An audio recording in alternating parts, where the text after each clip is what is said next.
हमारे चैनल को सब्सक्राइब करें और बेल आइकन दबाएं।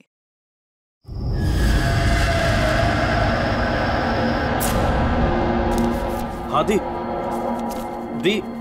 मैं बहुत ज्यादा लेट हो रहा हूँ, आपसे बाद में बात करता हूँ। क्यों? कहाँ जा रहा है? हाँ दी, मैंने आपको बताया तो सही, मुझे एक्चुअली नॉर्थ अमेरिका के एक रेन फॉरेस्ट में फोटोग्राफर का असाइनमेंट मिला है। उसी सिलसिले में मुझे अर्जेंट जाना पड़ रहा है दी। आप प्लीज से क्यों क्या ये सब बाद में पूछना दी। क्या छुपा रहा है? जल्दी बता। अरे दी, मैं आपसे कुछ क्यों छुपाऊंगा दी, सच सबको पता चल जाएगा। बहुत दिनों से ये सच छिपा हुआ है, लेकिन सच को जहाँ पहुँचना है ना दी, वहाँ पहुँच के रहेगा। ये कौन सा सच? और कौन कहाँ पहुँचेगा?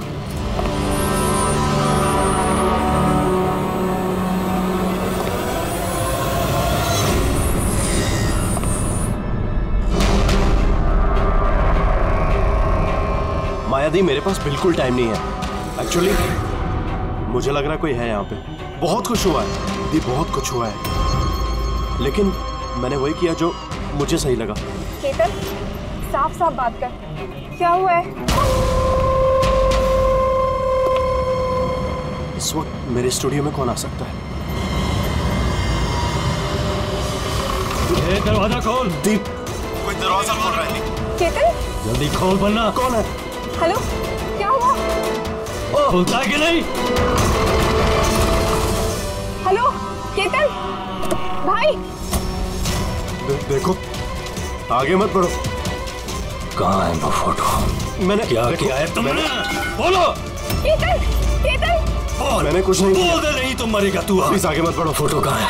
जल्दी बोल दे, बता दे। नहीं, मैंने कुछ नहीं किया। देखो, मैंने कुछ नहीं किया। तो बैठेगा। आगे मत बढ़ो।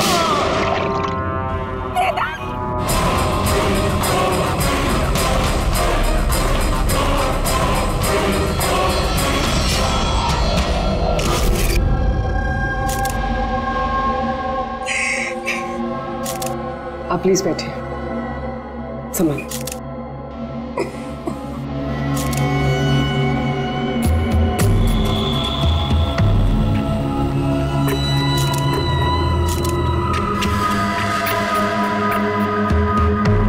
ये क्या?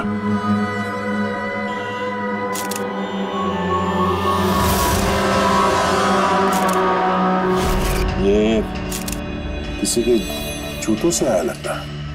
सर वो केतन के जूते साफ थे, स्टूडियो के फ्लोर पे भी ऐसे निशान कहीं नहीं है। जो स्क्रेपर थे।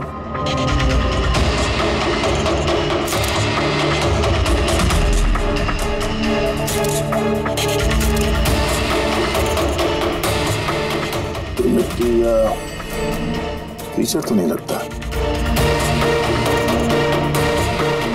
ऑयल जैसा कुछ है। एक काम करो, स्टूडियो में जितने भी फिंगरप्रिंट सब उठा लो।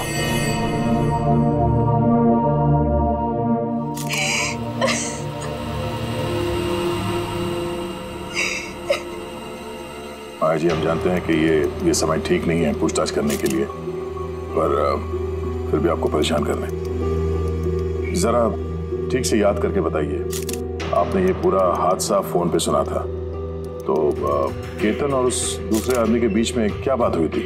वो आते ही बुरी तरीके से केतन को मार रहा था। वो चीख रहा था, चिल्ला रहा था, चीजें इधर उधर टूटने की आवाजें आ रही थी। मैंने कुछ नहीं किया। देखो, आगे मत बढ़ो, मुझे कुछ नहीं मालूम ना। वो कुछ फोटोज के बारे में बातें कर रहा था। सर, ये माया जो कह रही है कि केतन का उस वजह से हुआ है, एक एविडेंस की वजह से। एविडेंस क्या? वो फोटोग्राफ था? सर, केतन ने किसी कपल की इंफॉर्मेशन लिख के रखी है सर, ये देखिए। कोई मनन और शामली है, जूर से। सर ये देखिए, कैलेंडर पर 14 अप्रैल 2018 ये डेट मार्क की है, द एनिवर्सरी। अरे ये तो आज की डेट है। इसका मतलब है आज के दिन कुछ होने वाला था जिसके बारे में केतन जानता था। उसका मोबाइल फोन चेक करो, देखो आखिरी बार किससे बात हुई थी उसकी।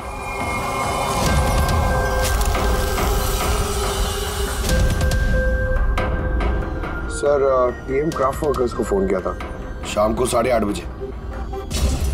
TM craft workers? वो भी केतन के मर्डर के ठीक आधा घंटा पहले।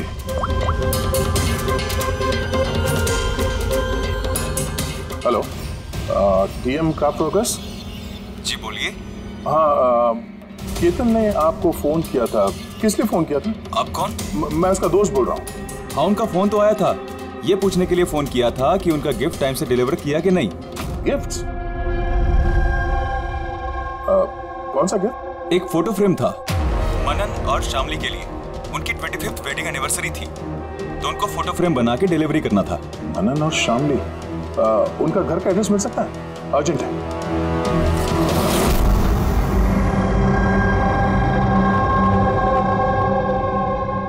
फोटो किसने भेजी? केतन? ये केतन कौन है? और इस तरह से हमारी फैमिली पिक्चर भेजेगा, क्या मतलब है? कैसे जानता है वो हमारी फैमिली को? अरे किसी ने कोई मजाक किया होगा। ये मजाक नहीं है। आप कौन? सीआईडी। सीआईडी? केतन नाम का एक मशहूर फोटोग्राफर था, उसका खून हो गया इस फोटो की वजह से।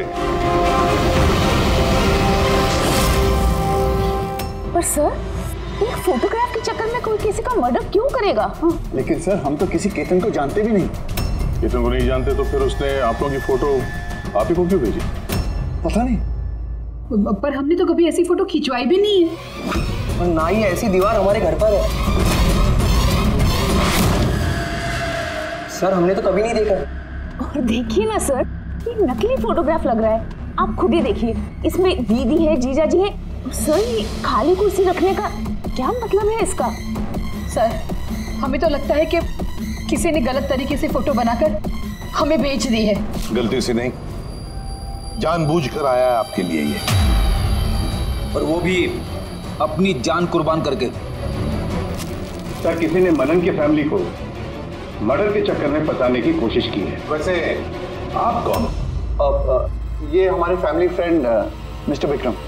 अच्छा, आपके फैमिली फ्रेंड। सर, इसमें ये मैसेज भी है। She is hiding, save her. शायद केतन आप लोगों से किसी को ढूंढने के लिए कह रहा है। ढूंढने के लिए?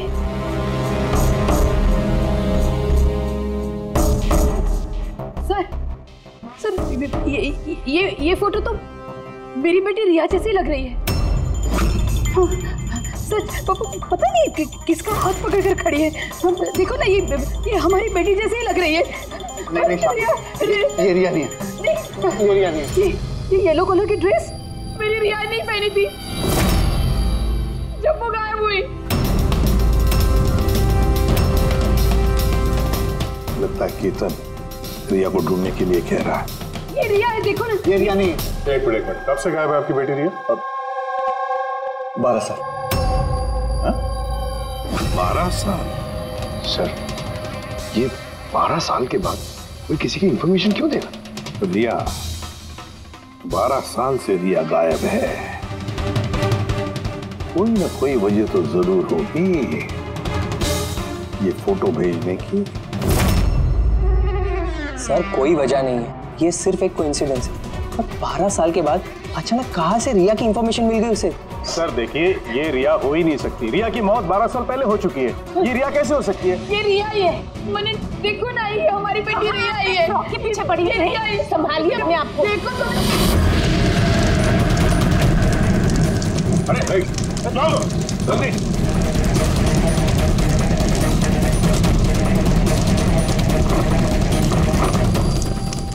सर, ये फोटो तो जल गया, अब क्या करें? कोई बात नहीं, दूसरा मिल जाएगा। खुद भी काम करो, टीएम क्राफ्ट वर्क्स में जाके इसका दूसरा फोटो बनवा लो। और अगर उसके पास नहीं है तो केतन के कंप्यूटर में जरूर कुछ बैकअप होगा, वहां देख लेना। सर, मनन और शामली, आप केतन को जानते हैं या नहीं जानते, इससे हमें कोई फर्क नहीं पड़ता। लेकिन एक बात अच्छी तरह से याद रखना, केतन ने अपनी जान दी है आपकी मदद करने के लिए। वो आप लोगों से किसी को बचाने के लिए बोल रहा है। कोई छिपी हुई है, उसे ढूंढने के लिए बोल रहा है। और वो कौन है और कहां छुपी है? वो तो हम ढूंढ ही लेंगे। एक बात अच्छी तरह से याद रखना, जितने भी लोग यहाँ पर हैं उनमें से कोई भी ये शहर छोड़कर नहीं जाएगा जब तक हमारी तहकीकात पूरी नहीं होती। हमें तुम सब पर शक है, सब पर। एक मिनट के लिए मनन, शामली, आयशा और विहान इनके इस नकली फोटोग्राफ को बाजू में रखते हैं और उनके पीछे जो दीवार है उन पर कंसंट्रेट करते हैं, ये फ्रेम्स और ये जो पीछे लिखे हुए नंबर्स पर। अब शामली ने इशारा किया था इस फ्रेम पर, 3 नंबर वाली फ्रेम पर, पीले रंग का फ्रॉक पहनी हुई और किसी का हाथ पकड़ा हुआ है उस लड़की ने। शामली को एकदम से लगा सर इस फोटो में ये बच्ची उनकी खोई हुई बेटी रिया है। और फिर ये message, she is hiding, save her.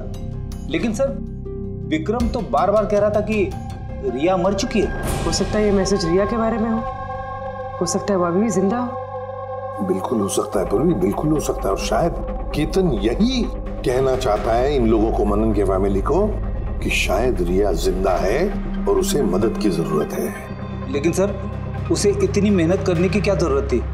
Phone कर देता सीधे और बोल देता जो भी बोलना है रिया के बारे में, या फिर पुलिस को इन्फॉर्म कर देता। सर हो सकता है उसे किसी ने डराया धमकाया हो और तभी तो मजबूर होकर उसने ये सब किया है।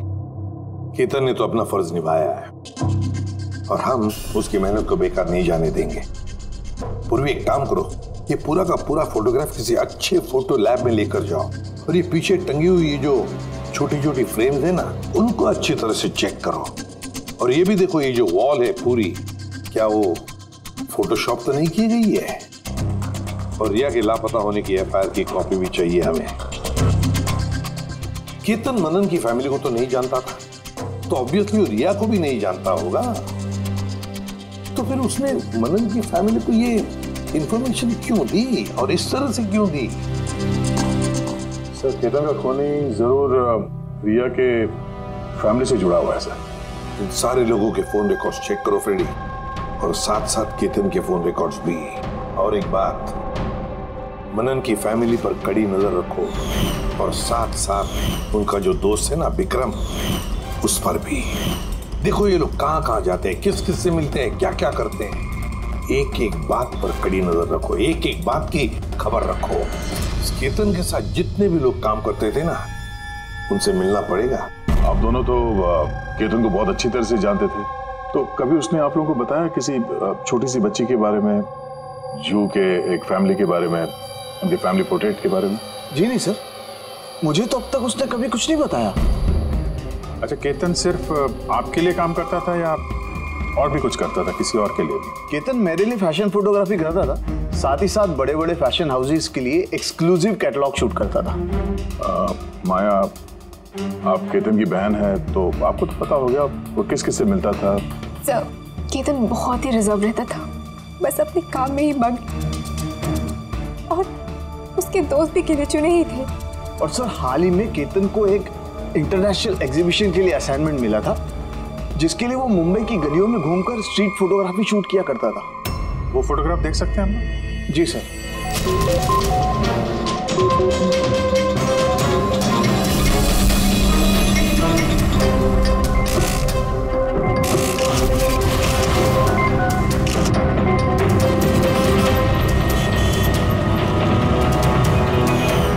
इतना अच्छा पोर्टफोलियो बनाया था सर, एग्जीबिशन में सबमिट ही नहीं की। बहुत परेशान हो गया था वो।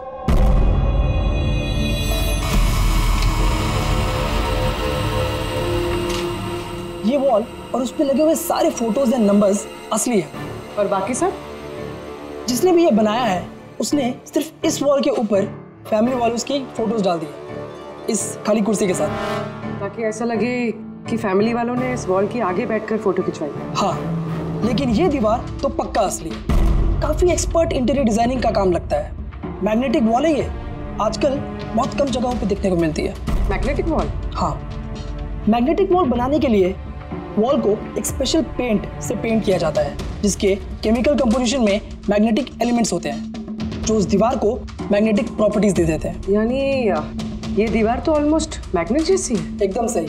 अब उस पे कोई भी मेटेलिक चीज बिना किसी हुक या कील के चिपका सकते हो या निकाल सकते हो। उसी तरह ये वॉल भी मैग्नेटिक वॉल है। Thank you. Okay bye. Mumbai की गलियों में घूम घूम के फोटोग्राफी कर रहा था। जरूर वहीं पे इसे रिया के बारे में कोई ना कोई क्लू मिला होगा, वहीं किसी गलियों में।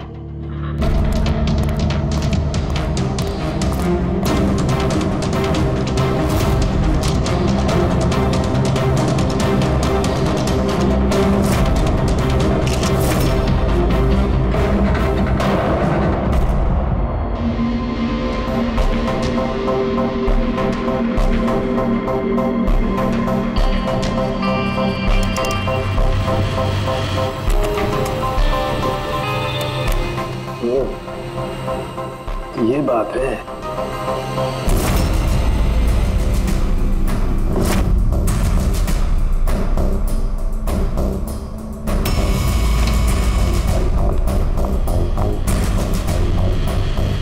सर, ये देखिए।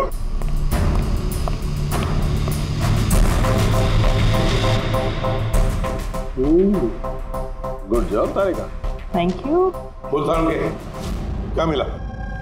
बॉस, एक खास चीज मिली है।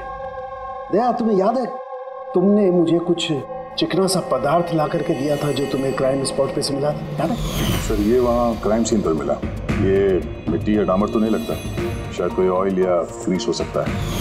तुम बिल्कुल सही सोच रहे थे दया, वो ग्रीस ही है। बॉस, मुझे उस पदार्थ में ग्रीस के ट्रेसेस मिले और ये ग्रीस इतनी पुरानी है कि अब तो अपना केमिकल कंपोजिशन भी बदलने लगी। एक मिनट साहब के पुरानी मतलब कितने पुराने हैं? मतलब बॉस, जिस जगह से ये ग्रीस के धब्बे मिले हैं वो जगह काफी पहले बंद हो चुकी होगी। और सर, केतन के नाक के फ्लूइड्स में से मुझे ये एक्रिलिक, नायलॉन, पॉलिएस्टर, पॉलीप्रोपिलीन, इन सब चीज़ों की ट्रेसेस मिले और उसके लंग्स में भी ये सारी सेम चीज़ें मिली हैं, fabric fibres. Nylon, polyester, olefin, acrylic, क्या ये सब सारी चीजें तो फैब्रिक से जुड़ी हुई हैं?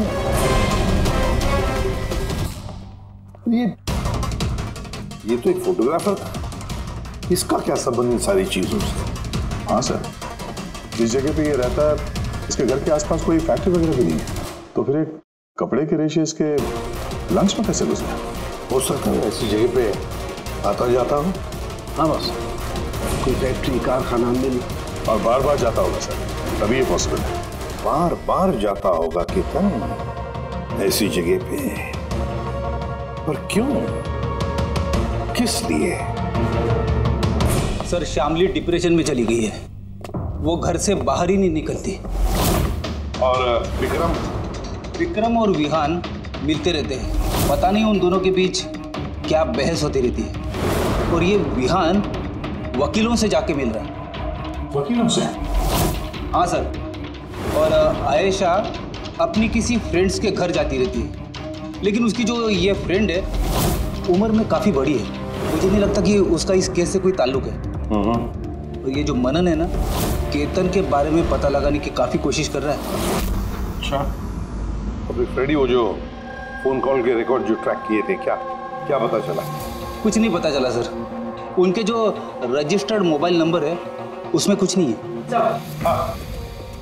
फोटोग्राफ्स का प्रिंट निकाल ली?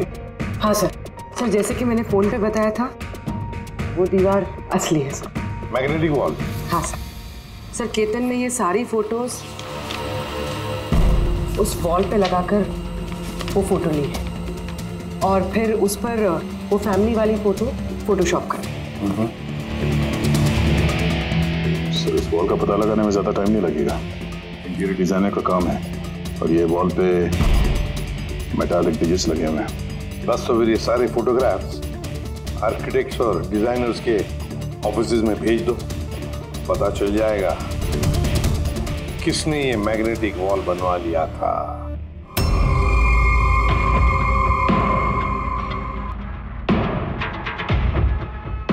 अब ये जो फैमिली बैठी हुई है, इनके पीछे जो दीवार है वो आपने बनाई है क्या? सर, एक एनआरआई इंटीरियर डिजाइनर है, वो अपने बोल्ड और क्रिएटिव डिजाइन को लेकर काफी फेमस है। हो सकता है उसी ने वो बनाई है। ऑफ कोर्स ये मेरे ही डिज़ाइंस है। मैजिक लाइफ एड लैब्स के लिए डिज़ाइन की थी मैंने। It's a magnetic wall. ये सारे नंबर्स मैग्नेटिक मटेरियल के हैं जिसे बिना कोई हुक या कील के लगा भी सकते हैं और निकाल भी सकते हैं। लेकिन मेरे डिज़ाइंस के हिसाब से ये सारे सीरियल नंबर्स में थे, जैसे 1 2 3 4 5 6 7 8 9 10। हाँ मगर मैम इसमें तो नंबर्स 1 3 2 0 6 7 8 9 ये ऐसे कैसे है? सर शायद केतन ने किया, लेकिन उसने इस वॉल की फोटो क्यों ली? ये तो अब मैजिक लाइफ एड लैब वाले ही बताएंगे। सर यही है वो वॉल जिसकी आपने हमें फोटो दिखाई थी? हाँ सर, और वॉल पे फोटोज के जो एक्चुअल नंबर थे वो ये थे सर। फोटोज में जो भी चेंजेस थे वो केतन ने किए थे सर। केतन, ये नंबर्स तो ऑर्डर में थे ना, फिर तुमने सिर्फ 3206 को चेंज कर उसके नीचे स्पेसिफिक फोटोज क्यों लगाई है? कुछ नहीं, वो पजल्स बना रहा, नंबर्स और फ्रेम्स को मिला के एक इंटरनेशनल एग्जीबिशन है उसी के लिए।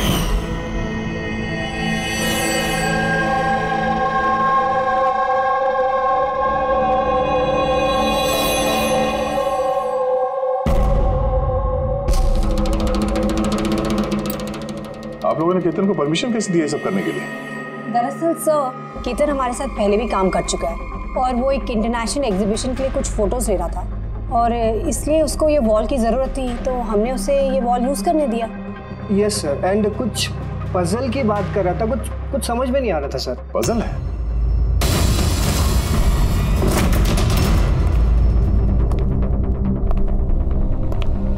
नंबर्स में पजल?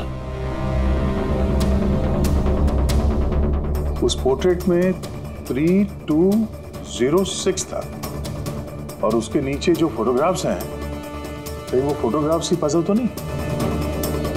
हो सकता है केतन हमें उन फोटोग्राफ्स के जरिए रिया की कहानी बताना चाहता हो।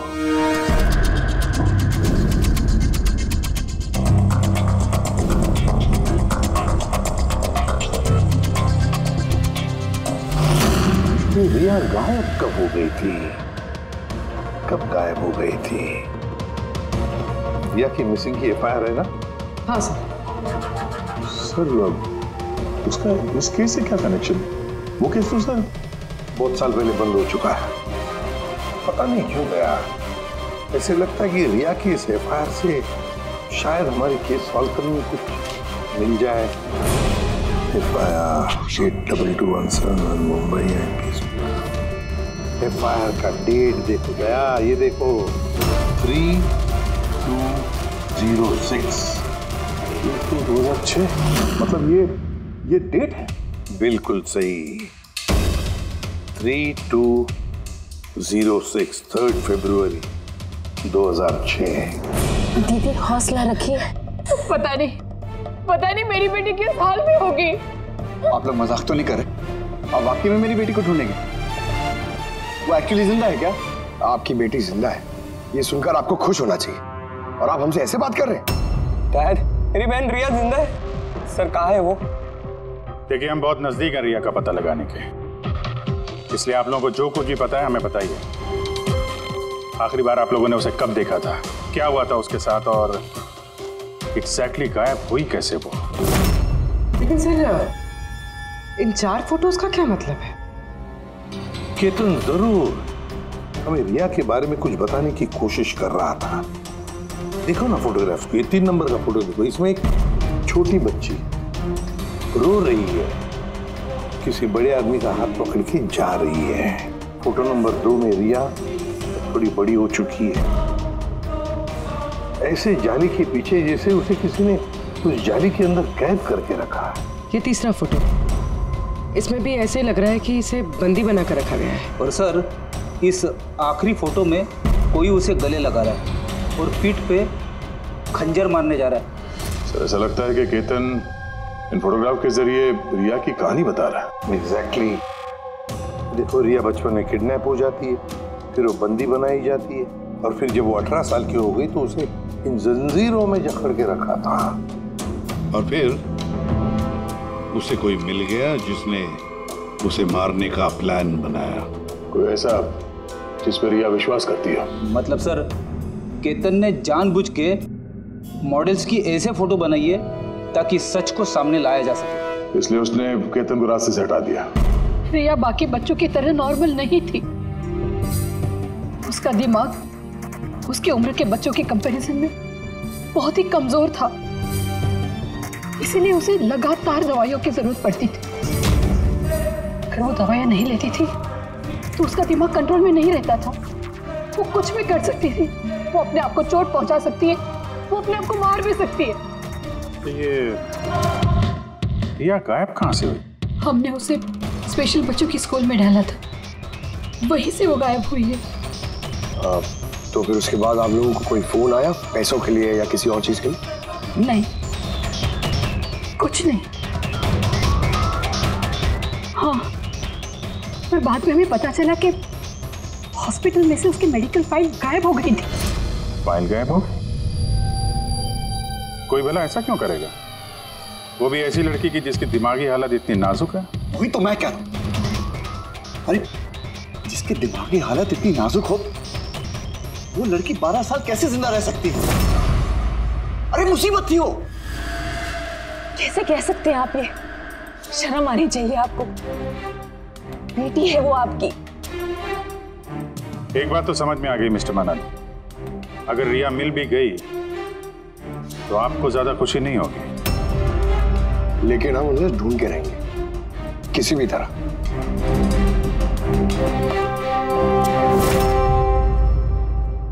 दया, इस फोटो को गौर से देखो। देखो रिया बड़ी हो गई है, 18 साल की हो गई है, लेकिन उसके पैरों में जंजीर जकड़े हैं। सर ये पीछे ये खिड़की कारपेट दिख रहा है पीछे। याद है तारिका ने क्या बताया था? केतन के नाक के फ्लूइड्स में से मुझे ये एक्रिलिक, नायलॉन, पॉलिएस्टर, पॉलीप्रोपिलीन, इन सब चीजों की ट्रेसेस मिले। ये सारी चीजें फैब्रिक से जुड़ी हुई है, कारपेट से। ये केतन फोटोज के जरिए बताने की कोशिश कर रहा था कि ये रिया किसी पुरानी मिल या फैक्ट्री में है। सर, चौथे फोटो में ऑयल कैन और खाली बक्से। और वो केतन के स्टूडियो में हमें ग्रीस के धब्बे भी तो मिले थे। तो शायद खूनी केतन के स्टूडियो में वहीं से जा रहा था जहां रिया कैद है। तीसरी फोटो में वो कारपेट वाली गली और चौथे में वो फैक्ट्री। सर ये दोनों जगह आसपास होगी। पहले ये पता लगाना पड़ेगा कि कारपेट वाली गली के आसपास कोई बंद पड़ी हुई पुरानी फैक्ट्री है क्या? जो भी करना है जल्दी करना पड़ेगा बॉस, क्योंकि हमारे मनन के घर जाने के बाद खूनी खुद सामने नहीं आएगा। शायद किसी से वो काम करवाएगा।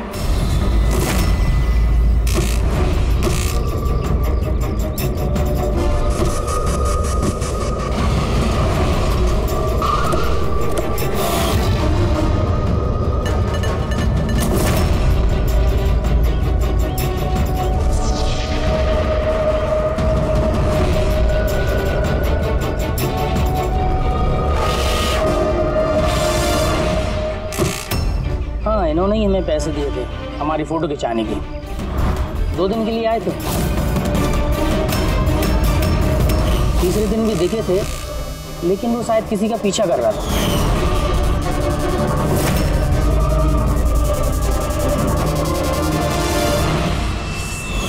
किसका पीछा कर रहा था? वो तो सर ध्यान नहीं दिया हमने। वो गया किधर पीछा करते हुए? इस तरफ गया।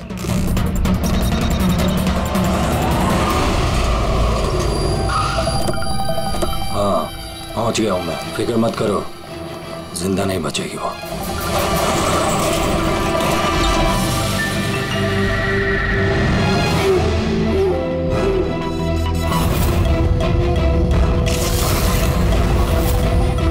बंद कर इसको।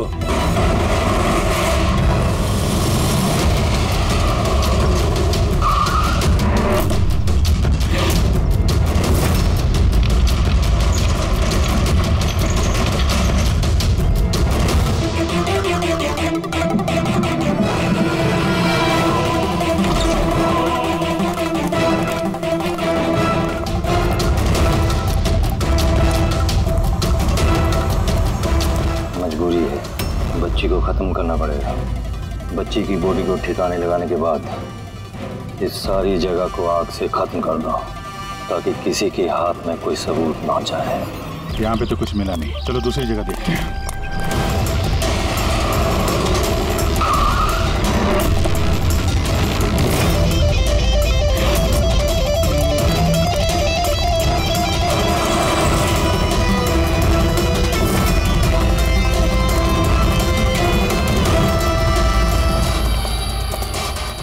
रिया, रिया, तुम्हारे मम्मी पापा के पास ले जाने आए।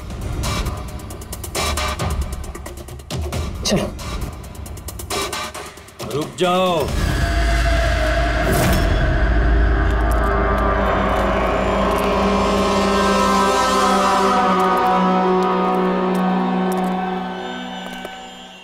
रिया बेटा, आजा। आजा बेटा, आजा आजा आजा आजा आजा आजा आजा। रिया, रिया, रिया, आजा आजा आजा।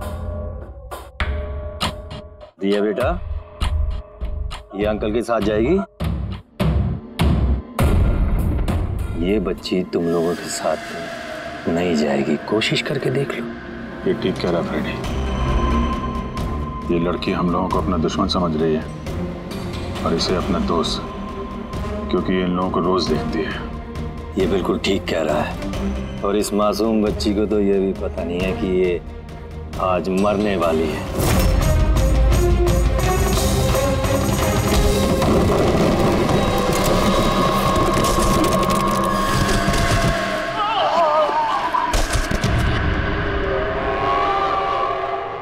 कौन हो तुम लोग? किसने भेजा तुम्हें? ये तुम्हें कभी पता नहीं चलेगा।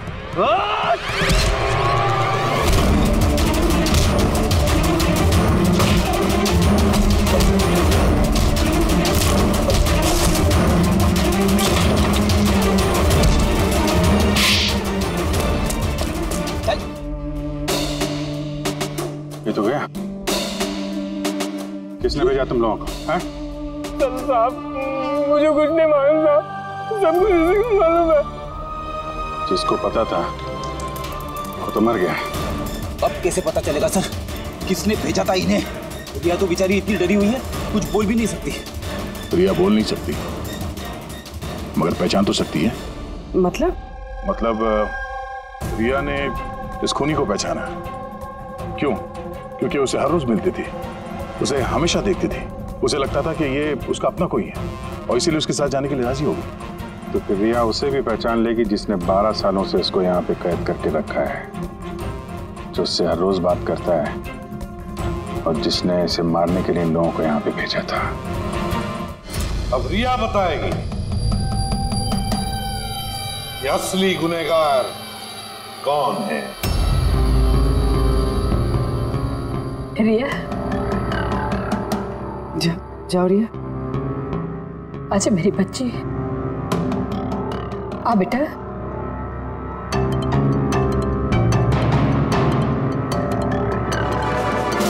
रिया,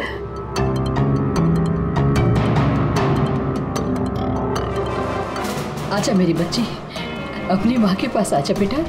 आ बेटा, आ बेटा, आजा, आजा मेरी बच्ची, आजा बेटा। रिया,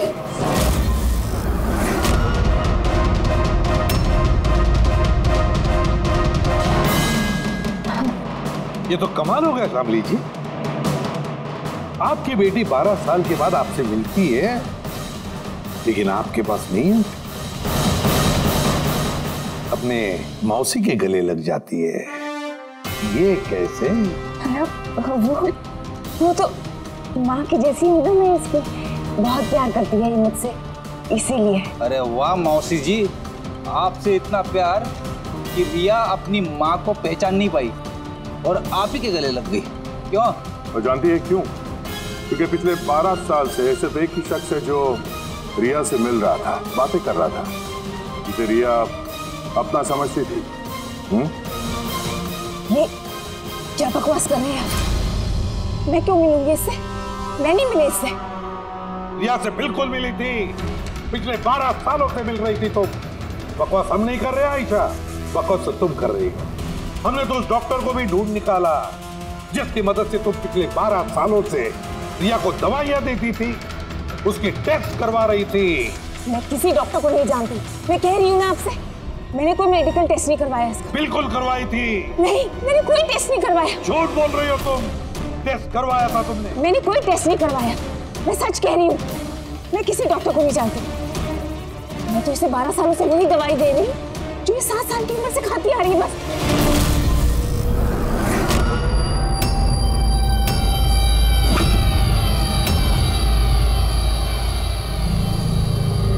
फंस गई ना? हाँ? इस आदमी को आपने भेजा था रिया को मारने के लिए। उसके मोबाइल में हमें उसका नंबर मिला जो इत्तेफाक से आपकी दोस्त है, जिससे आप अक्सर मिलती हैं। आयशा, तुमने ये सब क्यों किया? विहान के लिए। मेरा डिवोर्स हो चुका था, मेरी जिंदगी का वैसे भी कोई ठिकाना नहीं था। मैं विहान को किसके सहारे छोड़ती? मुझे ऐसा लगा कि ये पूरी प्रॉपर्टी, पैसा, ये सब मेरे बेटे को मिलना चाहिए, रिया को नहीं। रिया तो वैसे भी दिमागी मरीज है। तुमने अपने बेटे के भविष्य को संवारने के लिए अपनी बहन की बेटी की जिंदगी को अंधेरे में धकेल दिया। हाँ? रिया के गायब होने के बाद मनन और शामली ने तुम्हारे बेटे विहान को गोद ले लिया। यही प्लान था ना तुम्हारा? तुम इतनी गिर गई कि तुमने एक छोटी सी बच्ची को मारने की कोशिश की। मैं उसे मारना नहीं चाहती थी। माँ हूं मैं भी, मेरा यकीन मानिए। मैं रिया को चोट नहीं पहुंचाना चाहती थी। बहुत कोशिश की मैंने उसे संभालने की, लेकिन संभाल नहीं पाई और इसीलिए तुमने रिया को मारने का प्लान बनाया। ये केतन कहाँ से बीच में है और उसे रिया के बारे में कैसे पता चला? केतन के साथ मेरा अफेयर चल रहा था। भले उम्र में वो मुझसे छोटा था, पर मैं उसकी मदद करती थी। काफी बार मैंने उसे पैसे दिए उसके काम के लिए। सिर्फ बॉयफ्रेंड था, उसने तो तुमसे दिलो जान से प्यार किया। क्या वही उसका कसूर था? तो तुम्हारा बॉयफ्रेंड था तो तुमने उसे मारा क्यों? वो उस कारपेट वाली गली में एक दिन फोटो शूट कर रहा था। बाय चांस उसने मुझे देख लिया और मेरा पीछा करते करते वो रिया तक पहुंच गया। मैंने उसे बहुत डराया, बहुत धमकाया, यहाँ तक कहा कि मैं उसका करियर बर्बाद कर दूंगी। लेकिन नहीं, शायद उसमें इंसानियत जाग रही थी, इसलिए मुझे उसे मरवाना ही पड़ा। वाह, बहुत खूब। कैसी माँ हो तुम। 12 साल से एक मासूम बच्ची को अपनी माता पिता से दूर रखा। क्या मिला तुम्हें? हा? भूल गई तुम कि देर से ही सही सच्चाई तो सामने आ ही जाती है। अपने स्वार्थ के लिए बहुत बड़ा जुर्म किया है तुमने। कानून तुम्हें कभी माफ नहीं करेगा। कड़ी से कड़ी सजा होगी तुम्हें, कड़ी से कड़ी सजा। For more updates, subscribe to our channel, click the show links and enjoy watching the videos.